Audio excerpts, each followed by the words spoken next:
Hello everyone, welcome back to my channel Sunrise वाले Sunil sir. पिछले video में हमने आपको बताया था कि आर्टिकल की एरर्स, कहां आर्टिकल रॉन्ग होगा, कहां आर्टिकल राइट होगा। आज कि अपने इस पार्ट में मैं उसके आगे से बात करने वाला हूं। अभी ढेर सारे ऐसे रूल्स आपको बताने हैं कि कहां आर्टिकल लगना है और कहां नहीं लगना है। और आई होप अगर आपने हमारा आर्टिकल का पूरा वीडियो देख लिया तो आज के बाद आपसे आर्टिकल एरर तो कभी नहीं होगी, ये मेरी आपसे गारंटी है। तो आपका ज्यादा समय ना लेते हुए हम शुरू करते हैं आज का अपना video, error of article part 2। Article error में आज का हमारा पहला रूल है कि जब दो सिंगुलर काउंटेबल नाउन एंड से जोड़ दिए जाएं तो उनके साथ में आने वाला वर्ब सिंगुलर होगा या प्लूरल। ज्यादातर बच्चे इस बात से कंफ्यूज होते हैं, तो आज मैं आपको बताना चाहूंगा कि आज के बाद आप बिल्कुल कंफ्यूज नहीं होंगे। अगर दो सिंगुलर काउंटेबल नाउन एंड से जोड़ दिए गए हैं और उनके साथ आपको वर्ब लगाना है, तो वर्ब लगाने से पहले आप ये ध्यान दें कि जो दोनों सिंगुलर काउंटेबल नाउन है उनके साथ आर्टिकल का प्रयोग है कि नहीं है। जैसे एक सेंटेंस आपके सामने है, the manager and principal is coming. ये सेंटेंस हमने लिखा हुआ है, आप बताएं ये राइट है कि रॉन्ग है। सोच लिए होंगे कि राइट है कि रॉन्ग है। रूल क्या है, पहले रूल देखिए, खुद अपने आप क्लियर हो जाएगा। अगर जो दोनों सिंगुलर काउंटेबल नाउन है दोनों के साथ आर्टिकल का प्रयोग है, इसका मतलब दो अलग अलग व्यक्ति हैं। एक प्रिंसिपल है, एक मैनेजर है, आ रहे हैं। अब जो दो अलग अलग व्यक्ति हैं तो प्लूरल नंबर हो गया।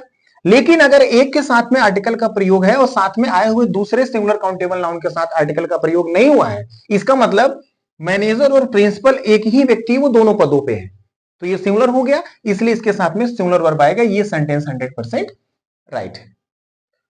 अगर यही वाक्य ऐसे लिख दिया जाए, the manager and the principal,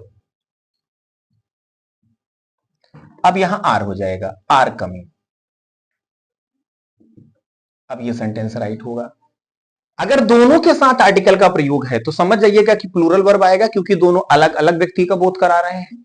एक के साथ आर्टिकल का प्रयोग है, दूसरे के साथ नहीं है, इसका मतलब दोनों एक ही व्यक्ति के लिए है, सिंगुलर नंबर है, तो सिंगुलर नंबर का वर्ब आना चाहिए। तो इस चीज को समझ लें आप। जैसे आप कहते हैं I have the black and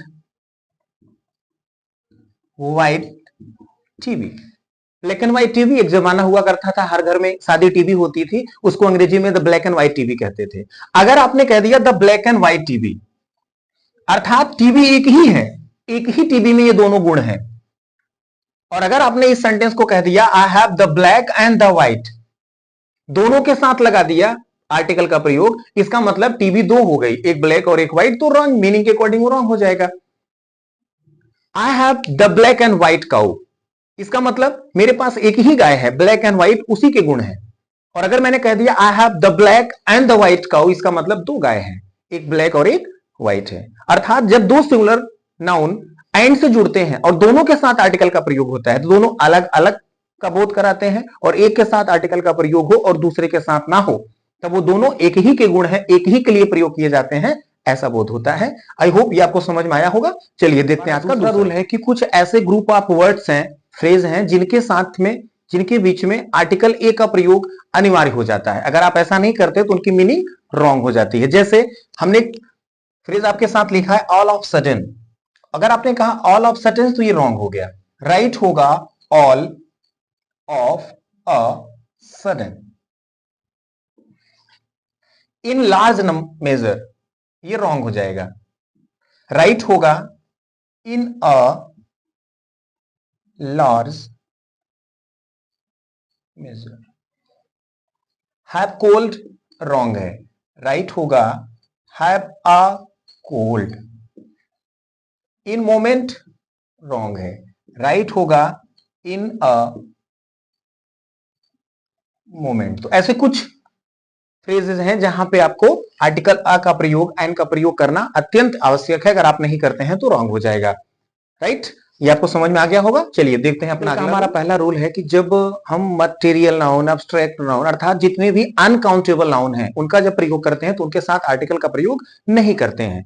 लेकिन कुछ ऐसे अनकाउंटेबल नाउन्स हैं, जहां हम उनको अनकाउंटेबल नाउन के रूप में प्रयोग करते हैं, लेकिन कुछ ऐसी सिचुएशंस आती है जहां वो पार्टिकुलाइज कर दिए जाते हैं, स्पेशल हो जाते हैं, कुछ खास विशेष हो जाते हैं, एक निश्चित अवस्था में हो जाते हैं। ऐसे सिचुएशन में हम उनके साथ आर्टिकल का प्रयोग कर सकते हैं, अर्थात करते हैं, करना चाहिए, नहीं करेंगे तो रॉन्ग हो जाएगा। जैसे अगर हमने आपके सामने संडे देखिए कहा, हमने कहा water is very important. Water एक अनकाउंटेबल नाउन है, इसके साथ में आर्टिकल का प्रयोग नहीं हुआ है। वाटर इज वेरी इंपॉर्टेंट, ये सेंटेंस राइट है। लेकिन अगर मैं इसी सेंटेंस को ऐसे कहता, the water is very important, अब ये रॉन्ग हो गया, क्योंकि रूल यही है कि अनकाउंटेबल नाउन के साथ में आर्टिकल का प्रयोग नहीं होना चाहिए। लेकिन अगर हम वाटर को थोड़ा सा पार्टिकुलाइज कर दें, थोड़ा स्पेशल कर दें, तब वहां पे हम इसको राइट कर लेंगे, अर्थात तब हम आर्टिकल का प्रयोग अवश्य करेंगे। या उसको कह सकते हैं दूसरे शब्दों में हम कि जब इसे पार्टिकुलाइज करना हो तब हमें आर्टिकल का प्रयोग करना ही होता है। जैसे अगर मैं यही सेंटेंस ऐसे बोलूं, the water of my hand pump, the water of my hand pump is very sweet. अब मैं जैसे यहां सेंटेंस था वाटर इज वेरी इंपॉर्टेंट, पानी बहुत महत्वपूर्ण है, यहां पानी की बात हो रही थी, इसलिए ऐसे सेंस में जब प्रयोग हुआ था तो द वाटर रॉन्ग हो गया। यहां पे मैं समस्त पानी की बात नहीं कर रहा हूं, एक निश्चित जगह के पानी की बात कर रहा हूं, उसे पर्टिकुलर बना दिया जा रहा है। The water of my hand pump, मैं हैंडपंप के पानी की बात कर रहा हूं, इसलिए पर्टिकुलर हो गया। ऐसी स्थिति में यहां पे द 100% राइट है। जैसे हमने कहा the gold is very costly, the gold is very costly. अब ऐसे कहना अनुचित है, द गोल्ड नहीं बल्कि होना चाहिए गोल्ड इज वेरी कॉस्टली, ये एक रॉन्ग स्टेटमेंट हो जाएगा। लेकिन अगर मैं गोल्ड को पर्टिकुलर कर दूं, जैसे मैं बोलूं the gold of my ring is pure, अब ये राइट हो गया। द यहां क्यों लग रहा है, क्योंकि यहां पे गोल्ड माने गोल्ड मेटल की बात नहीं हो रही, समस्त मेटल की नहीं बात हो रही, समस्त गोल्ड की बात हो, ऐसा नहीं है। यहां एक निश्चित माई रिंग के सोने की बात हो रही है, इसलिए द गोल्ड 100% राइट हो जाएगा। आई होप ये आपको समझ में आ गया होगा। जब अनकाउंटेबल नाउन को निश्चित कर दिया जाए, पार्टिकुलाइज कर दिया जाए, ऐसी अवस्था में हम उसके साथ में आर्टिकल का प्रयोग कर सकते हैं। चलिए देखते हैं का हमारा अगला रूल है कि जब ऑर्डिनल के साथ में समय सूचक संज्ञा का प्रयोग हो तो उसके साथ में हमें आर्टिकल का प्रयोग नहीं करना चाहिए। जैसे Ram will come next month, next ordinal number है, इसके साथ में समय सूचक शब्द मंथ का प्रयोग है, तो इसके साथ में कभी भी आप आर्टिकल का प्रयोग ना करिए। अगर आर्टिकल का प्रयोग करते हैं तो ये रॉन्ग हो जाएगा, ये राइट होगा। Ram will come next month ये सही है, द नेक्स्ट मंथ रॉन्ग है। ऐसा है बेगर लास्ट वीक, ये राइट है। ऐसा है बेगर द लास्ट वीक, द लगाना यहां पे अनुचित है। तो याद रखें, अगर ऑर्डिनल नंबर है उसके साथ में समय सूचक टाइम बताने वाला कोई नाउन आ रहा है तो उसके साथ में उसके पहले कभी भी आप आर्टिकल द का प्रयोग ना करें, रॉन्ग हो जाएगा। नेक्स्ट रूल देखिए, अगर ऑर्डिनल नहीं बल्कि ऑर्डिनल कॉर्डिनल दोनों, आप ये जानते होंगे मैंने पिछले वीडियो में अपने बताया भी है कि एडजेक्टिव में एरर ऑफ एडजेक्टिव मैंने आपको बताया था कि ऑर्डिनल नंबर ऑफ एडजेक्टिव और कॉर्डिनल नंबर ऑफ एडजेक्टिव होते हैं, और इसको मैंने बताया भी था कि इनको लिखने का क्रम ओसी होता है, अर्थात पहले हम ऑर्डिनल नंबर लिखते हैं फिर कॉर्डिनल नंबर लिखते हैं। अगर ये दोनों साथ में आ जाए, ऑर्डिनल कॉर्डिनल दोनों साथ में आ जाए, तब हम आर्टिकल का प्रयोग करते हैं। जैसे the first 2 months of 2026 will be good, 2026 का पहला 2 महीना, द फर्स्ट 2 months अच्छे होंगे। तो ऐसे में ऑर्डिनल कॉर्डिनल दोनों हुए हैं, तो यहां पे द का प्रयोग करना उचित है। ऐसी स्थिति में हम कर सकते हैं। आई होप ये भी आपको समझ में आ गया होगा। चलिए अगला रूल है कि जैसे कुछ शब्द हैं sort of, type of, kinds of, इनके साथ में सिंगुलर नाउन हो या प्लूरल नाउन हो, चाहे सिंगुलर नाउन आ रहा हो चाहे प्लूरल नाउन आ रहा हो, इनके साथ में आगे कभी भी इस नाउन के साथ में आर्टिकल का प्रयोग ना करें। जैसे I don't like this sort of man, ये राइट है, लेकिन अगर आपने मैन की जगह द मैन कह दिया तो ये रॉन्ग हो जाएगा। Will you purchase these kinds of pens, अगर आपने कहा दीज काइंड्स ऑफ पेन्स ये राइट है, बट अगर आपने कहा will you purchase these kinds of the pens ये रॉन्ग हो जाएगा। तो कभी भी इनके साथ आने वाले नाउन में, चाहे वो सिंगुलर के रूप में आ रहे हो चाहे प्लूरल के रूप में आ रहे हो, आप आर्टिकल का प्रयोग ना करें। आई होप ये आपको समझ में आया होगा। चलिए देखते हैं, जैसे इलेक्ट, सिलेक्ट, मेक, अपॉइंट, इनके साथ में जब ऑब्जेक्ट के रूप में नाउन या प्रोनाउन आता है तो इसके साथ में आर्टिकल का प्रयोग कभी ना करें। अगर आप आर्टिकल का प्रयोग कर देते हैं तो सेंटेंस रॉन्ग हो जाएगा। जैसे दे मेड मी कैप्टन, ये राइट है, बट अगर आपने कह दिया they made me a captain तब ये रॉन्ग हो जाएगा।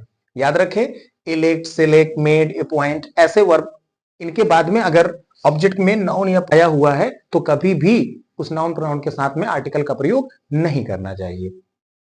ऐसे ही हमारा अगला रूल है कि यदि जो स्पोर्ट्स गेम्स नेम होते हैं उनके साथ भी आर्टिकल का प्रयोग नहीं करना चाहिए। जैसे हमने कहा ही प्लेज क्रिकेट, आपने कहा ही प्लेज क्रिकेट ये राइट है, बट अगर आपने कहा ही प्लेज द क्रिकेट, अब अगर आपने द क्रिकेट कह दिया तो ये रॉन्ग हो जाएगा।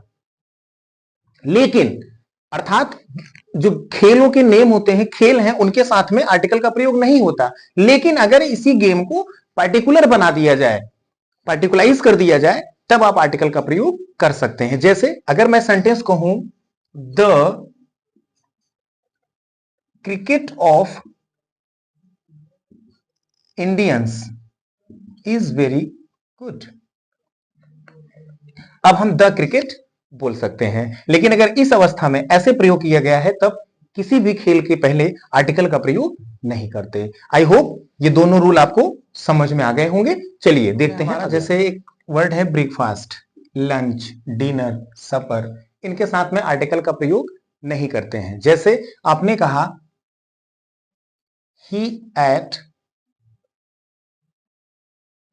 लंच, ये राइट है, लेकिन अगर आपने कह दिया ही एट अ लंच